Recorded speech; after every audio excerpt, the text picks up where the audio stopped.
Alors bonjour à tous, moi c'est Polo, je suis pas mécano et donc je vais vous raconter comment tout a commencé.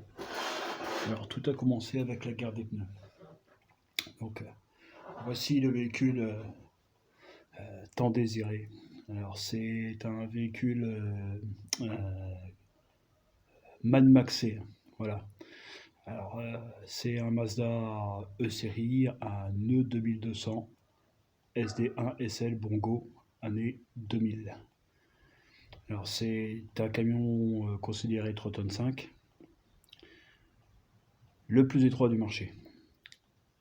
4,70 m de long, 1,69 m de large, rétro-replié. Comme on le constate là, dans l'alignement de la cabine et de la benne, voilà, le rétro il se replie vraiment dans l'alignement de la benne et de la cabine. Voilà.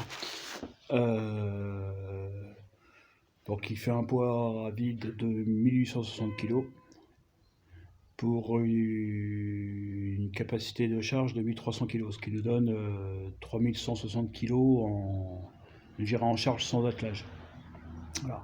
Alors le moteur a été remplacé par un moteur R2 de première ou de deuxième génération. Voilà. Donc le moteur a été changé suite à une casse moteur, un manque d'huile et puis un dodane, et puis voilà quoi. On va voir un petit peu l'ensemble du véhicule et on va en relever les différents défauts. On va faire une petite vidange classique, hein, voilà, rinçage du moteur, vidange, voilà, changement des filtres. On va voir le réservoir, l'échappement, on va faire des recherches de fuite, voilà, parce que ça pisse pas mal. On va contrôler les trains avant, les trains arrière, voilà. Donc à l'arrière il y aura donc les tambours à faire. À l'avant, disque et plaquettes c'est bon. On va changer les séances blocs un petit peu partout. On va contrôler l'électronique du corps, les faisceaux, la signalétique, donc c'est-à-dire les optiques, tout ça. On aura une durite de lave-glace à changer.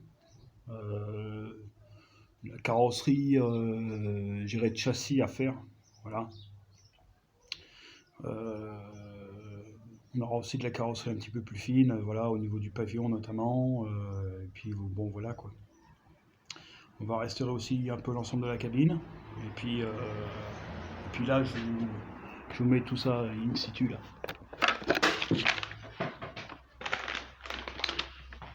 Donc comme on peut le constater, voilà. Là on en a des fuites d'huile, enfin des fuites de gasoil même. Voilà, c'est pas de l'huile, c'est du gasoil et peut-être du LDR. Voilà, donc on va contrôler ça. Voilà. Donc là, comme on le constate, c'est vraiment un 69 et voilà quoi. Voilà, tout passe dans l'alignement, je dirais, de la cabine et de la benne. Voilà. Alors, comment ça a commencé? Ça a commencé bien évidemment avec la guerre des pneus. Donc à l'arrière, nous avons 4 pneus neufs. Voilà. Alors, si on constate bien, c'est pas les mêmes dimensions à l'avant qu'à l'arrière. Donc on a une roue de secours neuve, voilà, qu'on vient de changer, voilà. Donc niveau carrosserie, ben, on voit ce montant là, voilà.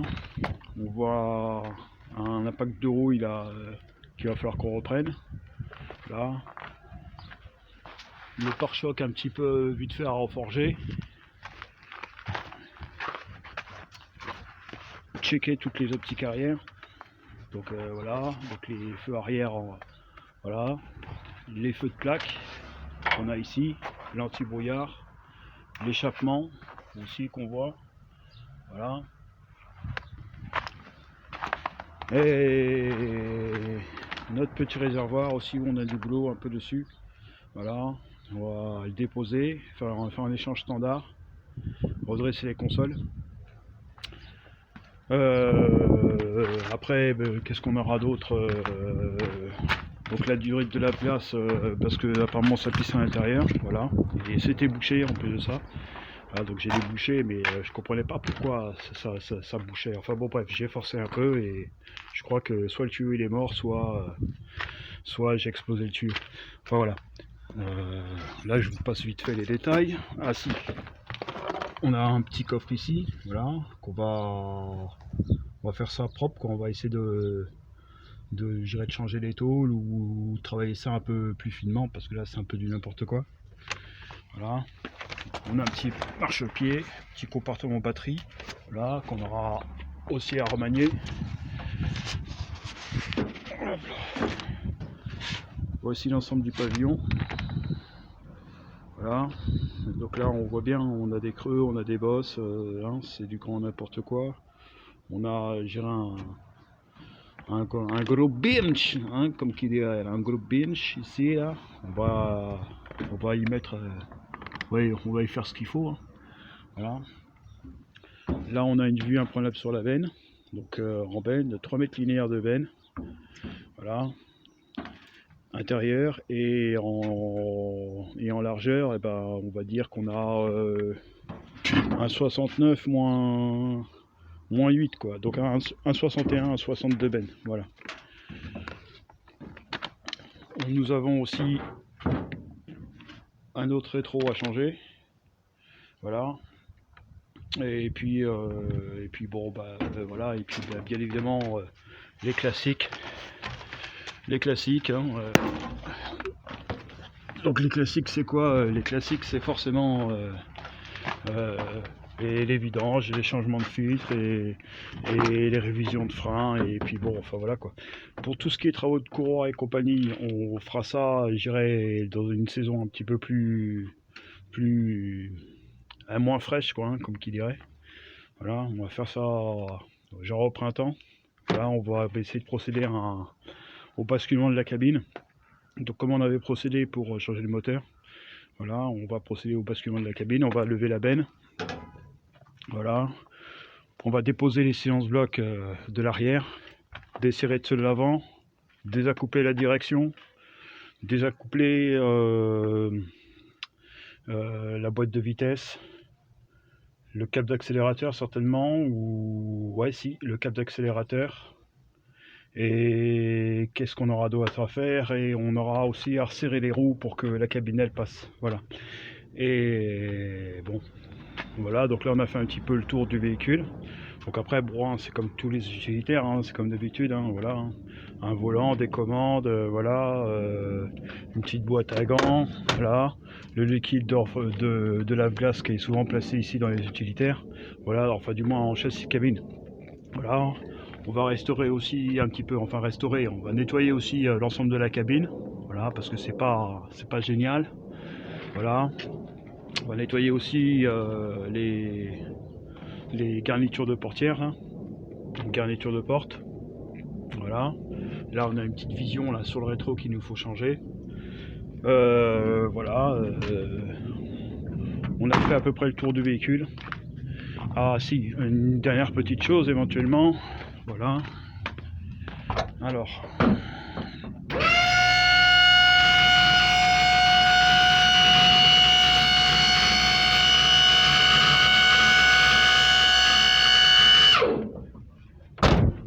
une dernière petite chose, ouais, il est joli ce bruit.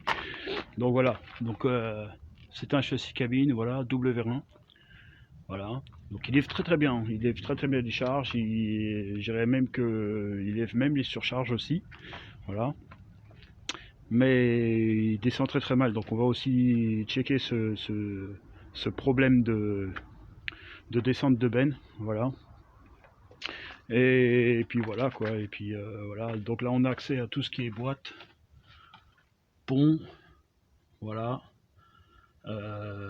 échappement et une partie du moteur quoi. Voilà, donc là on aura aussi les joints collecteurs à changer, voilà, et puis voir un petit peu le récitage de grain. Bon bah je crois qu'on a fait tout le tour. Là je viens de recevoir les filtres, donc